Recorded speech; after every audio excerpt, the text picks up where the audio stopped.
I'm going to teach you how to take care of your voice from the perspective of a vocal major. But before we do this, we need to talk about how the voice itself works. Phonation for speech is initiated by simultaneously starting airflow from the lungs and trachea and bringing the vocal folds closer together. When the folds move closer together, the air pressure between them drops, and the vocal folds are sucked into the airstream and are pulled closed. The air pressure beneath the folds blows them open, but they are pulled back together by elasticity and the negative pressure of the Bernoulli effect. This cycle is repeated over and over until the vocal folds are abducted or removed from midline. When you look at the vibrating vocal folds in cross-section from behind, notice that they open from the bottom to the top, and that they close from the bottom to the top. So the easiest way to take care of your voice is to remain healthy and not get sick. If you're like me and you're a regular allergy sufferer, you may want to look into taking an antihistamine like these.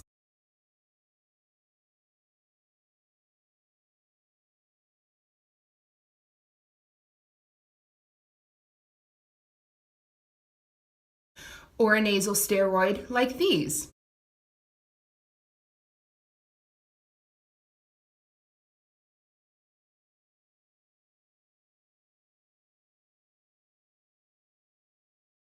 If your allergies are too bad and you're constantly getting sick because of them, you may want to look into taking immunotherapy for your allergies.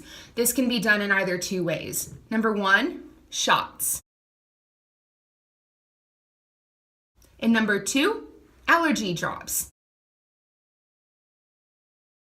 They're called sublingual immunotherapy, and you put them underneath your tongue every single day. I've been doing this for a year and I've really seen benefits from it. Another issue that a lot of singers have is having acid reflux, and there are many ways to control acid reflux. One of the ways is through PPIs or proton pump inhibitors, such as Nexium, Pepcid, Zegerid, or Pantoprazole.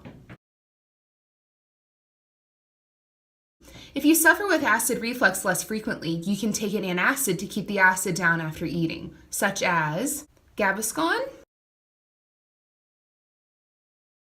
or Tums. Acid reflux can be especially dangerous for singers because the acid can leave the stomach, back up into the esophagus, and enter into the voice box to create bad swelling, vocal hemorrhaging, or nodes.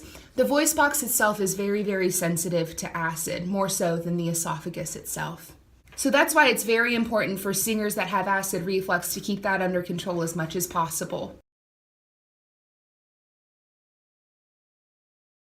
Another way that vocalists can take care of their voice is not overusing it too much. This includes not screaming your head off at the football games, really taking time to warm up your voice before singing in choir or practicing your solo repertoire in the practice room, and making sure that you take adequate breaks when you're practicing.